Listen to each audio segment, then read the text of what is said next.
I'm Andrew Sherman. I'm a Texas transplant who has always been in pursuit of art as a career. I've played in bands, pursued an acting career in Hollywood, but I found it behind the lens of a camera here in Dallas, Texas. I was born in New York, I've lived in Chicago, Los Angeles, Austin, but I love Dallas. There's a magical artistic scene in Dallas that mostly goes unnoticed to the outside world.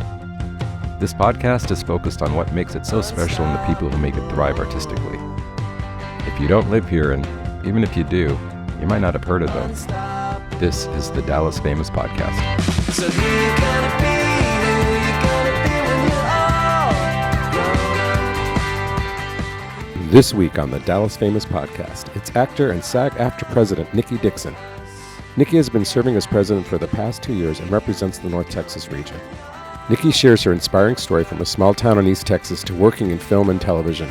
She also discusses the importance of union membership, the opportunities it provides, and shares valuable insights for actors aiming to make it in the industry in North Texas. If you're an actor or just someone curious on how the industry works in North Texas, you're going to love it. Here it is. The Dallas Famous Podcast is supported by the Mullen & Mullen Music Project. The Music Project was created by Mullen & Mullen Injury Law Firm to champion the independent music scene in North Texas. Welcome back to the Dallas Famous Podcast, Deep Ellum Community Center. I've got actor Nikki Dixon, also president of SAG-AFTRA Dallas, DFW. Yes. Yep, DFW local, which also includes Oklahoma and Arkansas. Oh, well, I guess that shouldn't surprise me. Yeah. Is any of those states union states? No.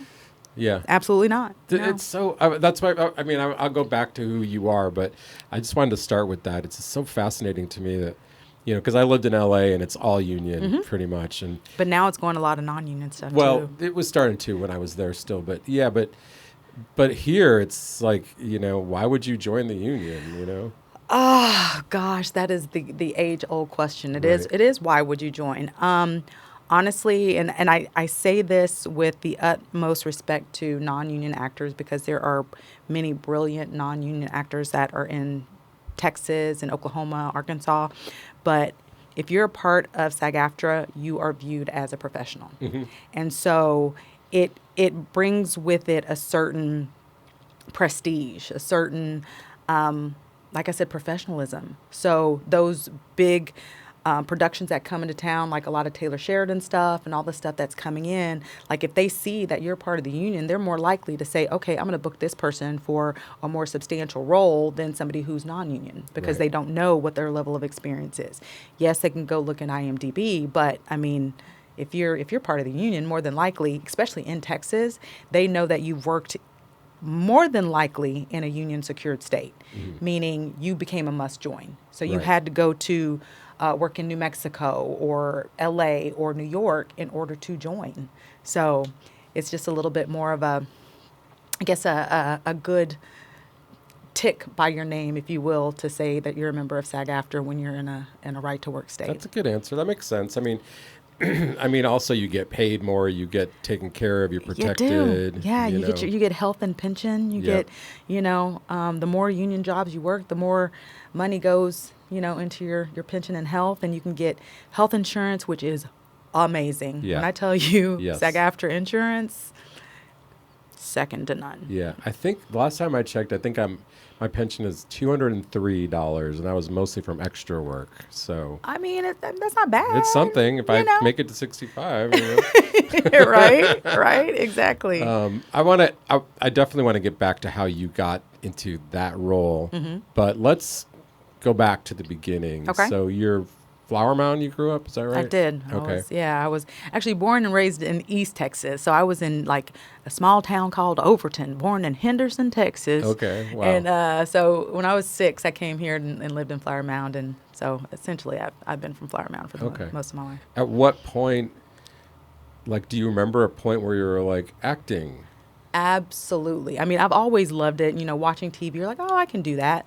But literally, I remember one day I was in college and I was sitting in a psychology class, and that was my major. So I was like, I'm getting a major in psychology. I'm going to be a psychologist. I'm going to sit here and listen to people's problems all day long. And I was like, no, no, I don't want to do that. And I was like, okay, so maybe I just want to like act like I know other people's problems for the rest of my life. So I was like, I'm going to go take an acting class. And I went to Katie Studios, and I took a commercial class. And the instructor there was Yvette Stone, who was an agent back in the day. She's since passed on.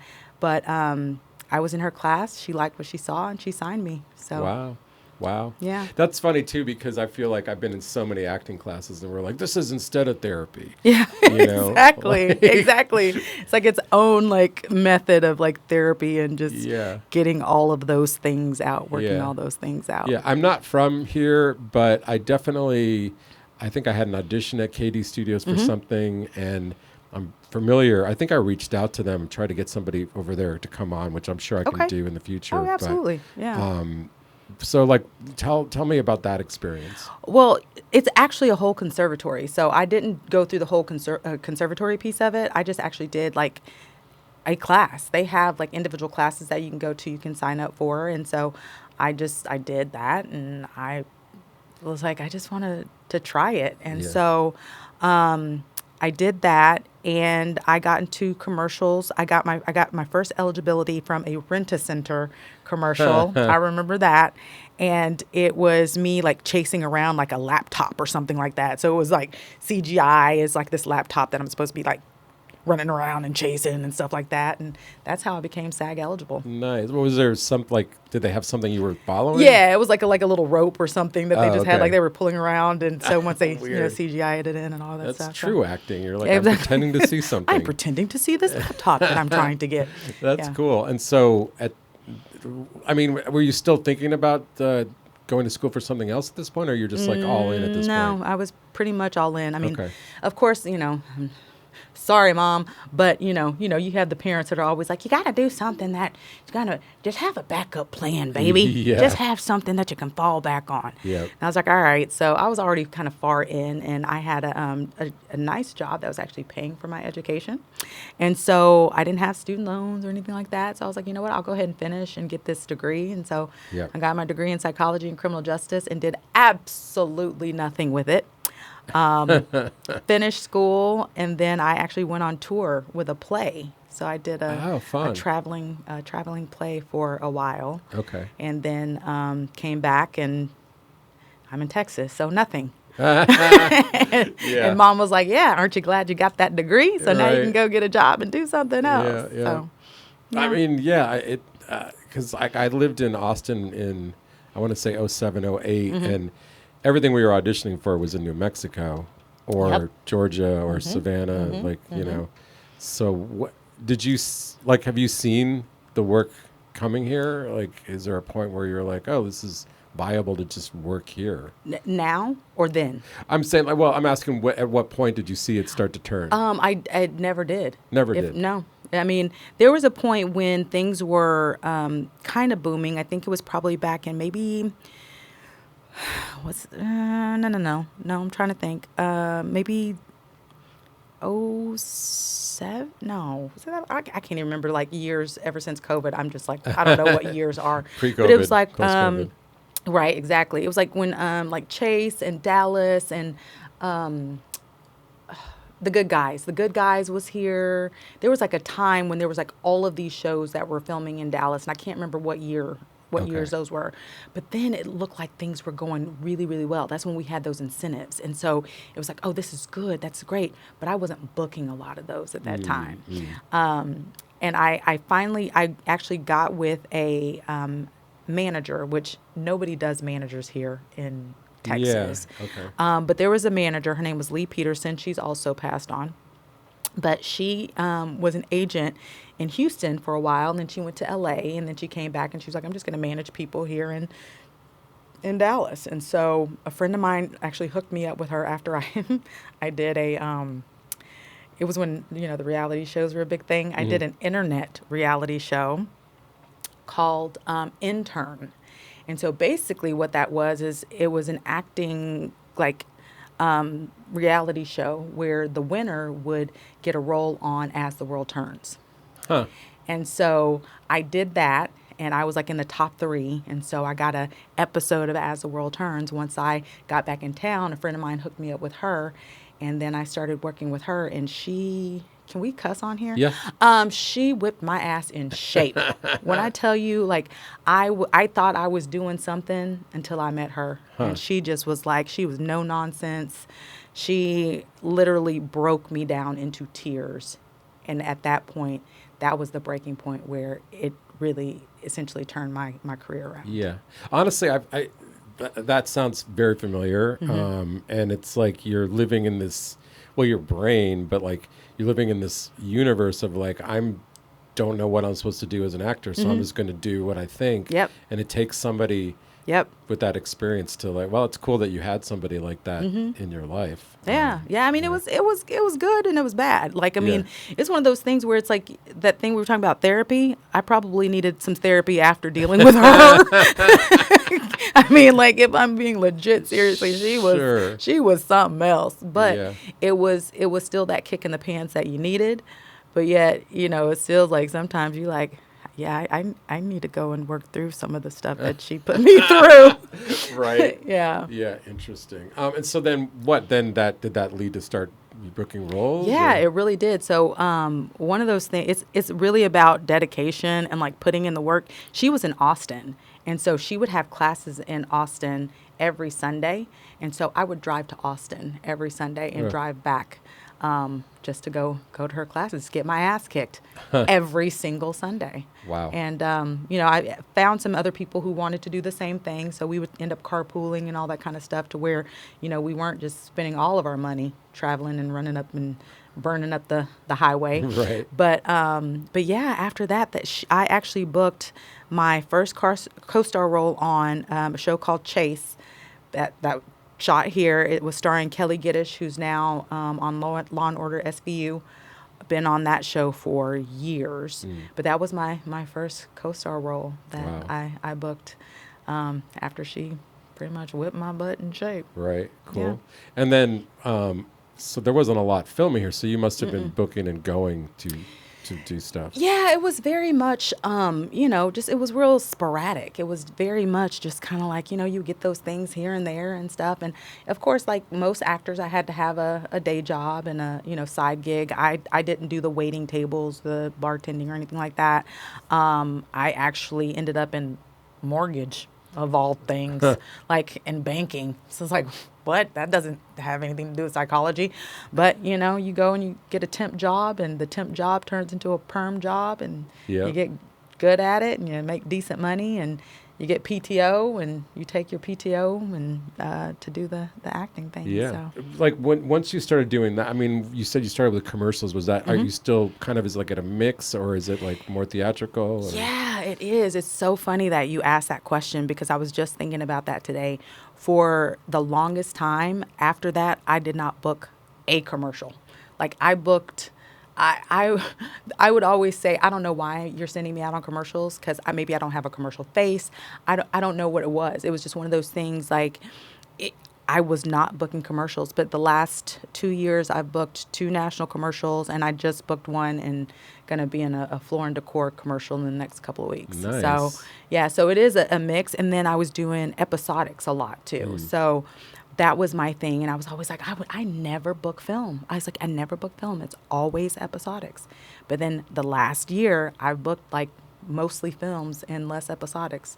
So I would say changed. I could see commercial, but I would, venturing a guess, like maybe because you're just more intense from the class, or you're more, you know, I guess commercial's more light. Yeah, maybe I know? can't smile. I was just it's like I don't know how to smile, bite and smile. I'm like, right. I'm not that girl. I did a lot of extra work on Wendy's commercials for a while for some reason, and oh my God, I don't eat meat, and I didn't actually have to eat any, but I was like, I'm not regretting that. Yeah. You know, but at least they let you spit. From my understanding, I've never done a food commercial. Yeah. I think about that, because like I said, I didn't do very many commercials at all. But yeah, like that bite and smile stuff, they bite and then apparently they can chew a couple bites and then spit it out. So right. So the Queen of the South, that filmed here, is that right? So you did some of that. Snowfall, Hypnotic. My research tells me that you keep getting booked as like detectives and doctors and legal. Is there something behind that? Again, remember that intensity thing you were just talking about? I'm assuming that is what it is Yeah. because it's crazy. It's always a doctor, some sort of law enforcement, an attorney every once in a while. Yeah, I watched your reel on IMDb. And Yeah. I'm like, yeah, like up close, like I don't think that'd be my first thought, but Yeah. in those things, I'm like, you are those people, Right. You know, yeah. It's like, I guess I just have this, like, I turn it on and it's like all of a sudden it's like, she's a bad bitch. Right. Hire her. Right. So, yeah. No, for sure. Do you, I mean, now that we have these film incentives coming, are things changing more or in your perspective? I'm not feeling it yet. Yeah, it's still a little but early. I think it's still a little early, but I feel the shift coming. I know it's coming. Yeah. But I just haven't really seen it. And then again, it just might be where my reps are too. I do have representation here. But like a lot of my stuff now is coming out of LA. Okay, so you're traveling back and forth. It makes more sense to stay here. Heck yeah, now it does. Because Yeah. it's like most of the things are on tape. When am I going to go to LA and sit in LA and pay Right. $4,000 for like a studio and send the first tape in? Yeah. Whenever I can just, do the tape. If I get a call back, I can either do a virtual callback. A lot of people are doing virtual callbacks. My last film that I went and did in LA, it was called The Safe House. Now it's changed to The Exit State.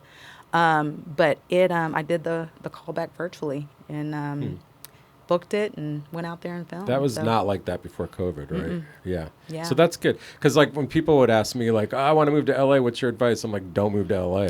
That's my advice. Yeah. Like, don't do it. But now it's even truer because you really, because before it's like, who's available? Who can get to the office this fast? But now it's a different world. Exactly. And a lot of things aren't shooting in LA anymore. So it's like, My friend told me that's Yeah. out there. He's like, he's a costumer for years. And he's like, I don't really do a lot of work anymore. Yeah. It's kind of strange. things are in Atlanta or Louisiana. A lot of stuff is going to Canada. Huh. A lot of stuff's going out of country, Yeah. that's really scary. Yeah, that's what he was saying too. Yeah. It's like not as much in. Well, we don't have to get political, but We can't we get know- political, we know but why we it's know a lot happening. of stuff is happening. So, yep, yep.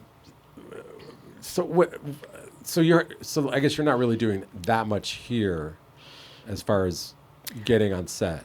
No, not particularly. I will say I did. There's a lot of really good local filmmakers. I just finished a film with Arthur Muhammad, who's an up-and-coming director here. It's called Shift Happens, which is my first comedy. I'm so excited because I'm nice. so funny, and people they don't get that part of me because of the law enforcement stuff. Right. But yeah, so I'm excited to see that. So there are things that are happening here, Sure. things that are happening in Oklahoma, like the film that I have, actually a film coming out in theaters on November 11th called King Ivory. And so cool. that's with Michael Mando, James Badgedale, just a lot of other, Melissa Leo is in it. So it's going to be exciting. There's a lot of stuff that's happening just kind of around. Right. Yeah. Do you find, though, like going back to what you just said, do you find that you're getting typecast, like that you won't be seen for certain things? So they're like, oh, she's that kind of, that's wrong, Yeah, probably. And that's Yeah. fine as long as you cast me. I don't care. Right. At this point, it's like if you are typecast, then guess what? The operative word there is cast. Yeah. So, but I do feel like, once these other things come out, people will see me in this different light. And there's also like social media and stuff where, I try to put a little bit of the lighter side of me on that. So if Sure. anybody goes out and looks and searches, they can see, that she's, she's kind of funny. She's got a little bit of humor, Right. she's not Are always you- are shooting you- up things. Are you ahead of the curve? Because I was talking to Katie Shook, Dallas film commissioner, and she was talking about how your social media, like a lot of times the agents and they'll look at your numbers on social media, and that's like a big part of just getting stuff. And you look depressed right now. I am so depressed because my social media is not what it should be, I guess, if you want to say that. Like, there's so many people that like do all of this content, and that's like a whole other job. Sure. And Oh, it's yeah. like, I just don't have the time nor the bandwidth nor the energy to like try to create content. But there's so many people that like get work from it. Like a guy I actually I worked with on The Exit State, Clayton Ferris. He's actually from Dallas, but he just was in Weapons, which was a huge success. I don't know if you saw the movie Weapons, but he got that based off of his social media. Huh. He told me that. He was like, I didn't even audition for it. I was like, wow. That's crazy. Yeah. And it was a huge film. It's really, really good. It's getting even like Oscar buzz and stuff like that. So, wow. Yeah.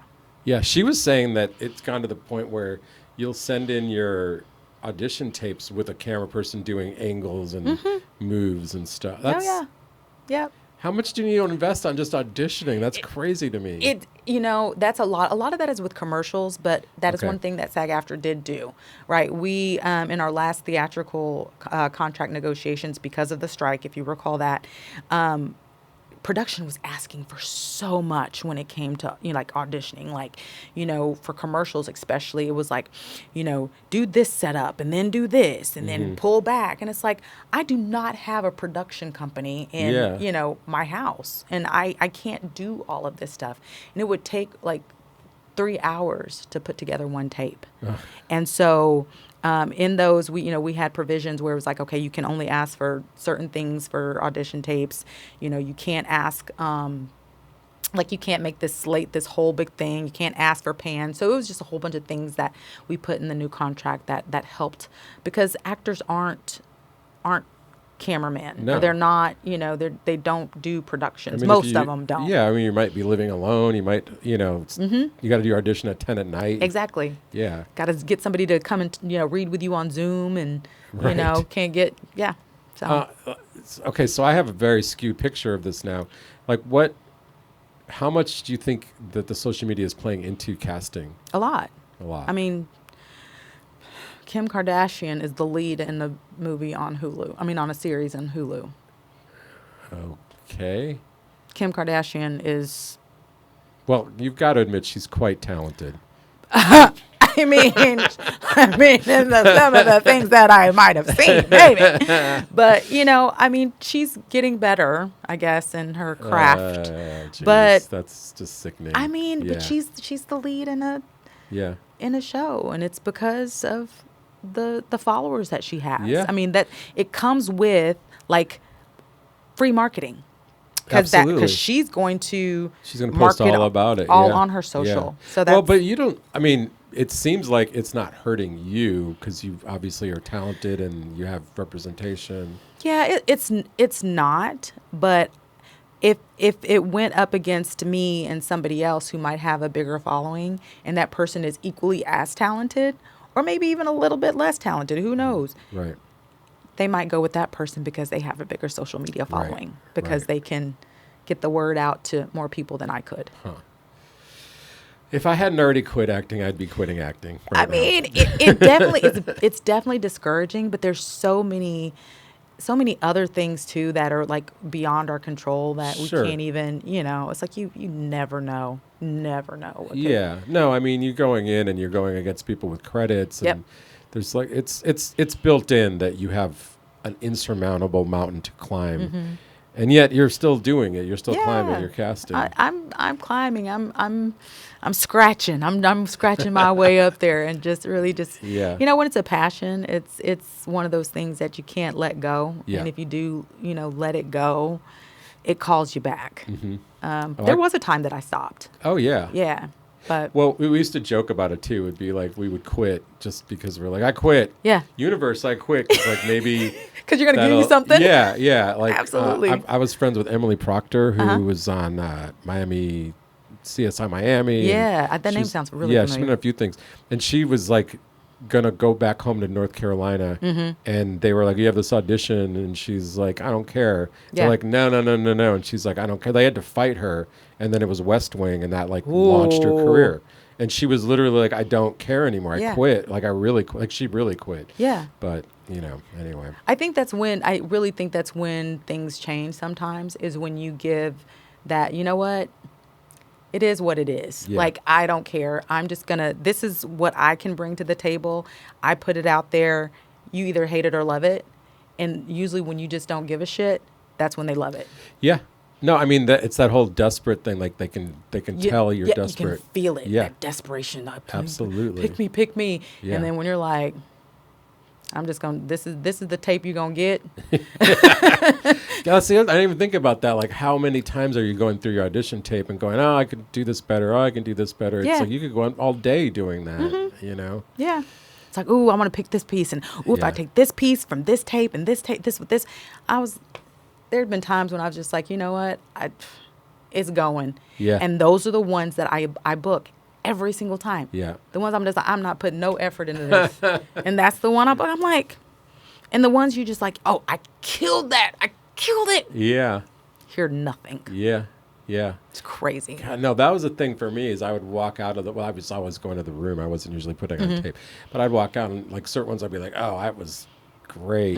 And you know, well, I didn't book a lot of anything, so I don't really have a lot to compare it to. Yeah. Not trying to sound sad. It just, that was what happened. But anyway, I mean, it sounds like your career as an actor is healthy, and it seems like it's on the rise. As how you see it. Yeah, I mean, it really is at this point. It's kind of strange, because it was such a lull for a minute, and it was just like, all right, you know, if it comes, it comes. If it doesn't, it doesn't. But like now, this past probably 3 to 6 months, things have really just started kind of really rolling. Cool. And like a bunch of stuff is going to start coming out. Like the Exit State, I'm super excited about because it's like a political horror. Huh. Oh, wow. Yeah. Got it. It's going to be super dope. Nice. And like I'm not going to say a whole lot about it because I'm so excited about it. It was it's an independent film, and it was done in LA. And I read the script, and they were like, "We love you. Can you work local hire?" And I was like, I got to get myself there. I got to get myself around. I was like, but this script is so dope. I was like, I will do it. Yeah. And I told my manager, I was like, any way we can make this work, let's make this work. Right. And so got out there. They actually put me up. I was able to stay at the location, which was super cool. I was so blessed to have them, be able to work with, how my finances and their finances, and we were able to make it work. And I think it's going to be really, really, really good. Right. For our audience, local hire means... So local hire basically means that you have to travel yourself there. You have to find your own hotel, lodging, and you have to get yourself to and from set. So essentially, like, you could go someplace and not make any money whatsoever. Yep. And or go negative. Yeah. And a lot of us do that because we want the credits. Yeah. Or it's a great project. Yeah. Yeah. I feel like that was the story forever here was, everybody that they were hiring local was the smallest parts, and like they would bring in the main cast from somewhere else. Yes. Is that still happening? Yes, like that? It is. And that is kind of going back to what you asked earlier about why would anybody want to join the union here? That's why. Like, we need to build up our membership base here so that when people come here and bring their productions here, they know that we have a SAG-AFTRA membership base that they can choose from, but they don't know that. And they think, oh, well, for these guest star roles, these series regular roles, these recurring roles, we have to bring these people in from LA, or we have to bring these people in from New York. No, you don't. There are talented people that are sitting right here where you can save money because guess what? We live here. Yep. But they don't know that because we don't have the membership numbers that make it, I guess, obvious. I mean, hopefully the film incentives, I know that there's incentives to higher percentage of Texas actors. What? You're making a face? I am making a face. Why are you making Because background is included in that. Oh. Which is fine. Yeah. Because, yes, great, higher background too. But there are people who can be guest stars. There are people who can be like large co-stars, which they're calling large co-stars, which really used to be guest stars, which they're trying to change that up to. so much stuff that's going on in the industry. Like these, what they're calling large co-stars now. I haven't heard of that one. Yeah, large co-stars used to be guest star roles, but now they're just downgrading. And a lot of stuff with like, there's so much work that's not happening that a lot of people that used to be series regulars are taking guest star roles now. And so those of us who were in the guest star pool are now being dropped back into the co-star pool. Oh, huh. Yeah. Because, like, there's just not... It's crazy because it's like people are like, there's not a lot of work. But, like, if you think about how many streaming platforms there are and, like, how many... Like, it's like, I'm like, how are you saying that there's not a lot of work? It seems like there's so much work. It seems like there's so much work. Yeah. Yeah. But then movie stars now are doing... series. Look, Jennifer Aniston and Reese or Witherspoon voiceover, you know, morning show, and you know they're doing TV now. So it's like there's so much crossover that it's just they need that swimming pool repaired. You know, that's we always that's joke about. yeah. Well, okay, this seems like a good moment to jump back into the SAG. First of all, like, what did you start by, like, going to meetings? Like, how did you get into that whole realm? I will say, and I will be honest, because I am an honest person. I was in that I'm not joining until I absolutely have to bucket. I was that person. Sure. So I said I got my SAG-AFTRA eligibility when I did that Rent-A-Center commercial. I probably was SAG eligible for almost 15 years. Wow. Yeah. I guess you can get away with that in Texas. You can. Yeah. Unless you book something out of state in a union secured state. So my first job that I booked out of state was the night shift. And so that was in New Mexico, union secured state. So I went out there, and you can work one union job there without having to join. And so I went there, worked that. Everything was great. I came back to Texas and was still doing my non-union stuff, doing my union stuff, whatever. Then I booked Longmire. And my agent at the time, Linda McAllister, she said, so you book Longmire, you can either join the union or you can't work this job. And I was like, well, I'm going to join the union. And she was like, okay. And so I joined, and I actually got, I think, maybe 3 episodes on Longmire. And then I came back, and I could have gone FICOR. Financial core. Yeah. So basically what that is you can be a fee-paying non-member. So you have to relinquish your card. You don't get voting rights to be SAG-AFTRA member, and you cannot say you're a SAG-AFTRA member because you're not.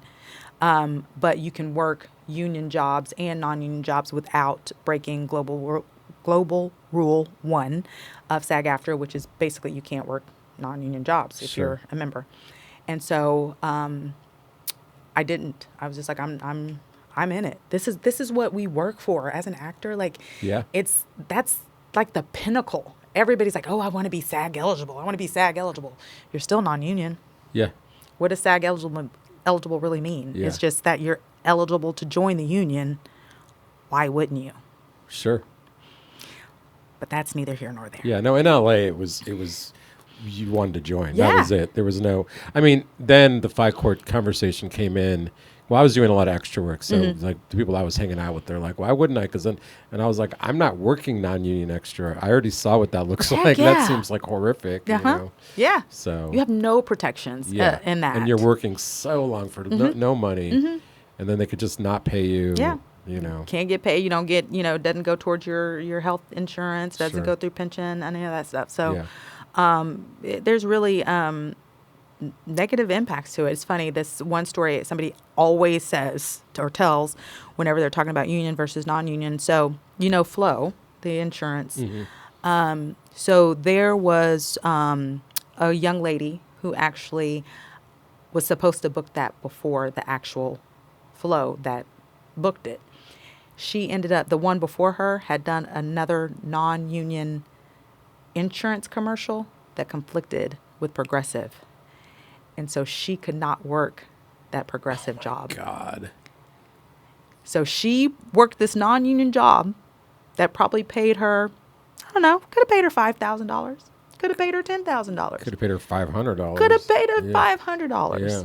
And that conflict made her miss out on millions of dollars. That millions if that of girl dollars. didn't commit suicide, Yeah, you she's know. definitely somewhere like eating a tub of cookies and cream ice cream God, and that is so sad. pulling her hair out Yeah. every single day. Yeah. Because Wow. if you were the number one pick and they come back and tell you you can't because you had this other insurance commercial that you had running. Wow. Yeah. So that is one of the hurdles that you could face. And that could happen with like a car commercial. It could happen with a, Coca-Cola commercial or a beverage commercial, bank commercial. You just have to, be mindful of those type of things. Okay, but so now you're a member, Now I'm a member. and then how does that? Oh, how did I get into the actual being the SAG-AFTRA Yes, president? yeah. Well, there were people that were on the local board that had been trying to get me to join for years before I joined, and I was fighting it and fighting it and fighting it. And then finally, when I became that must join, they were like, "Ha ha ha ha ha! She is in our sights." And so they reached out to me. There was so every 2 years we have elections, and so to get people to kind of become involved in union service, they'll ask, "Oh, do you want to be on the elections committee? Do you want to do this? Do you want to sit on this committee?" And so somebody asked me, and I was like, "Okay, fine, sure, whatever." And so I was on the elections committee. And it just so happened that we don't have a lot of people that, run for the boards and stuff like that. So there was an open board seat at that time after the election. And so somebody threw my name in the pot to be on the local board, to be a local board member. And they asked me if I wanted to join the local board. And I said, sure. So I got involved that way. Just was a local board member for 2 terms. And what are you guys doing? Well, a lot of the stuff that we do, we just try, we do like things like we're trying to figure out member engagement, pre-member engagement. How can we get our membership base up? How can we engage our pre-members, which are those that are SAG eligible or even non-union actors? Like, what can we do to bring more people into the fold? What can we do for our members to make our members know that we're here? Because a lot of people don't even know that we have a local office. I didn't know. We do, and we have an actual brick and mortar. It's off of Quorum in Addison. Oh, yeah. Wow. Yeah, we have a whole boardroom. All that. Yeah. Yeah. It's crazy, and a lot of people don't know that, but we do. And then we also have our Houston, Austin local. So it's not, I don't cover all of Texas. I have a counterpart down in Houston, Austin, Michael McCausland. She's the president down there. And yeah, so that's how I got a local board. And then I ran for first vice president. And my president at the time was Brent Anderson, who was here for years. He did American Crime. I think that was down in Austin. And then he did he was like a huge guest star on that. And then he moved out to L.A. And so one year he was just like, all right, Nikki, I'm done. We need somebody boots on the ground in Dallas. You're my first VP. Would you, step in as president? Because I'm gonna go ahead and step down now. And I was like, sure. And so I stepped in like 3 months before the next election, and then I ran for president the next term. Ran unopposed, and have done that for 2 terms. Cool. So, and then let's just back up a little bit. What does it take now to become a union member? What does it take to be a union member? Yeah. Well, same thing that it's always been as far as like working a principal role on a commercial or a episodic, something, a independent film that is eligible for you to become a member if you work on it. You can also get 3 background if you work in SAG-AFTRA background. Yep. You can still do that, and then you become eligible, and then you pay. Right. And what people don't know is that you can also pay a nominal fee to join the union, depending on which local you join. So, like, the national fee is $3,000. That's the initiation fee. When I signed up, I'm old. It was $902. Are you serious? Yeah. The initiation fee, Yep. not the dues? Yep. When did you join the union? It was like in the early 90s. Really? Yeah. Yep. Wow. Yep. Okay. Okay. No, I remember it was like 9:03. I remember it pretty clearly. Yeah. Wow. Did you join in LA? Yeah. Oh my gosh, Yeah. that's crazy. It Yeah. was, I mean, I was living in Echo Park for 425, so it was a different time. Okay. Okay.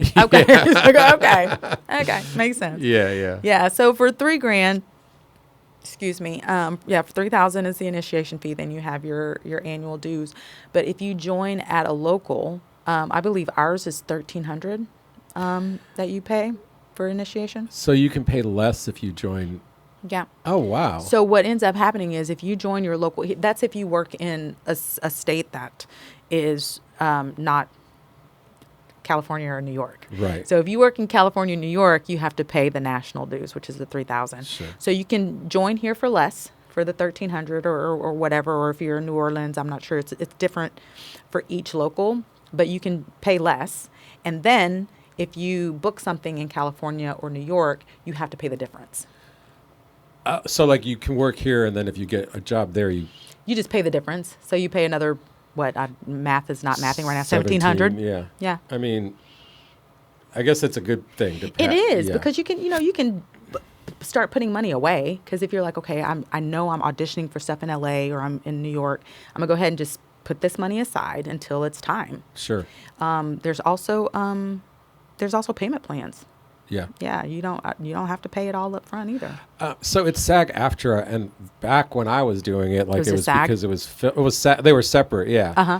And I was actually a member of both because I don't remember why I was on both, but there was a difference. So now it's just SAG-AFTRA, and it's just everything's the same. It's all the same. It was a merger. Yeah, merger happened, and I mean, I remember the merger. I'm not that old. But like I paid dues for both, but I mean for a while. But after was a lot cheaper. Yeah. Well, that could be why you paid $903 because you just joined SAG and then whatever your. I can't remember what the after was. It was nothing as much as that though. Yeah.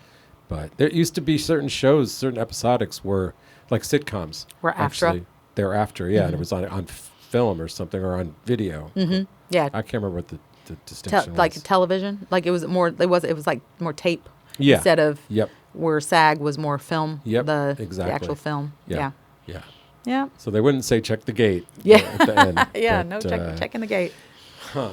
Yeah. So I guess okay. So I'm going back and forth. But the reason I was asking about that, how to join, was so your challenge is just to get those people who could join to join. Mm-hmm. It's not like you can get anybody to join. It's got to be the people that are eligible, lined up. And honestly, be ready. Like I don't want people to hurt themselves or hurt their career by joining too early, because there is a such thing as joining before you're ready. Mm-hmm. Because you put yourself into a whole different pool of talent when you join the union, because you're going up against people who might have a substantial amount more credit than you do. Right. And so, you're going up against whomever. Like I actually auditioned against Megan Good for something. I'm sure she didn't audition, but I did. Mm-hmm. And obviously they went with her. Yeah.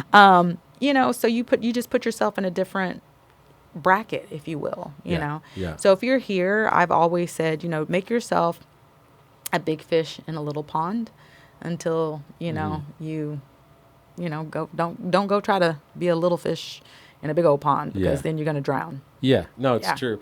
But I mean, I guess the fear of joining is just that, like, oh, I'm going to join and then I won't be able to do certain work. Yeah, sure. You won't be able to do work that doesn't pay you anything. Yeah. So it's like, is that work? Really? Is that really work? Yeah. I mean, but again, if you don't have the credits, it makes sense. Yeah. Like as far as from a film and television perspective, I will say that, because you definitely want to be able to have a reel. You want to be able to have something to show that you actually can act before joining the union. And somebody's like, well, where's your demo reel? And you're like, I don't have it. Mm-hmm. But you can. But we have so many contracts in SAG-AFTRA that you can almost make anything a union project nowadays.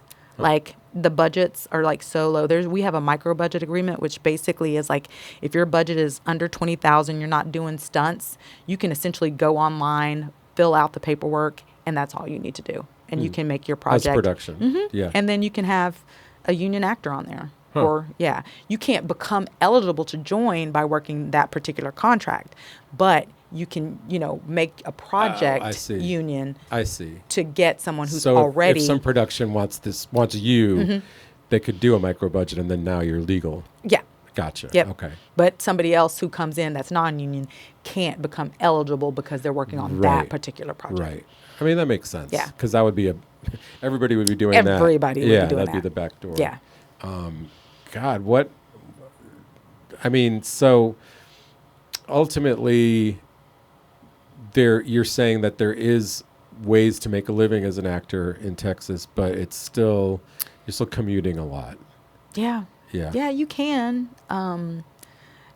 It's tough. You do have to be willing to travel. Yeah. To be able to do it full time. And I'm still not doing it full time, if I'm being honest. Not yet. Yeah. But I feel that coming. It's like I'm putting that out in the universe right now. So sooner rather than later, it's going to come. I mean, that's really the goal, right? Is to be just making 100% of your living at art. And I mean, I had to go behind the camera to make that happen personally. Yeah. And that still took me a while to figure out.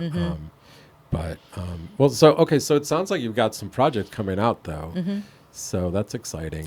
Yeah, I'm super excited. King Ivory, which will be in theaters on November 14th.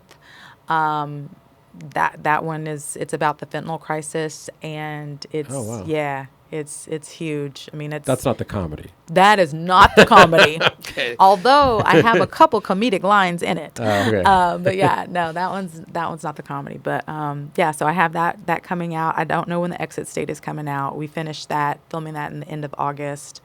I have been told that it's close to picture lock, so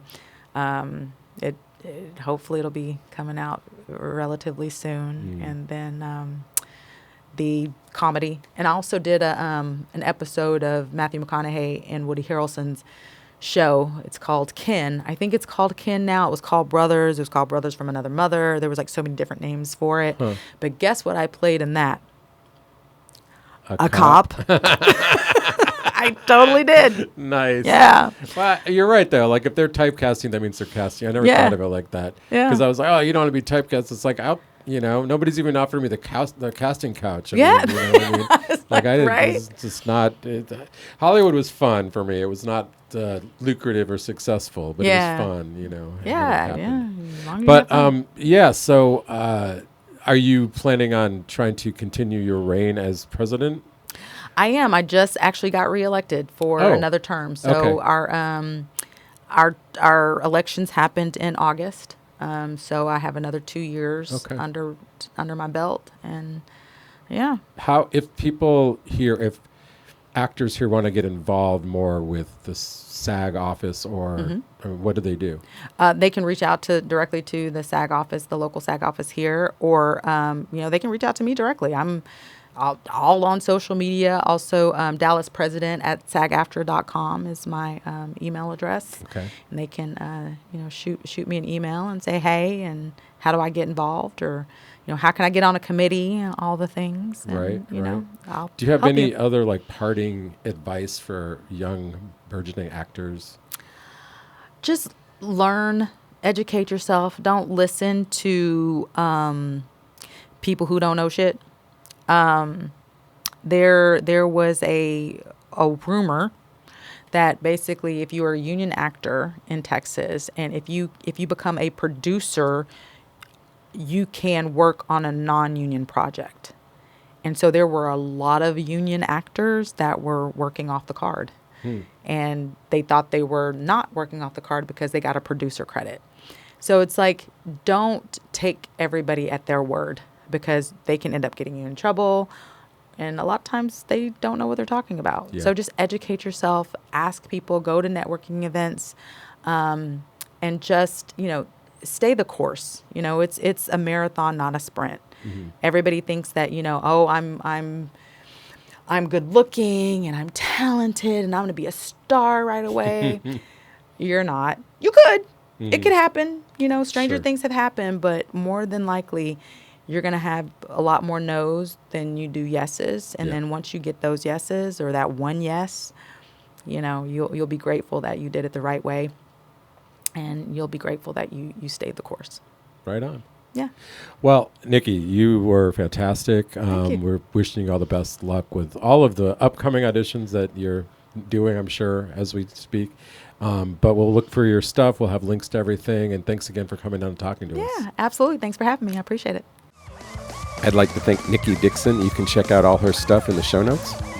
Thank you to the Deep Ellum Community Center for letting us record here. Theme song Unstoppable by Celine Narala, and the outro is The Place to Be by Electric Ants. Thanks again to the Mullen & Mullen Music Project for their support. Like, subscribe, and share the podcast, and we'll see you next week.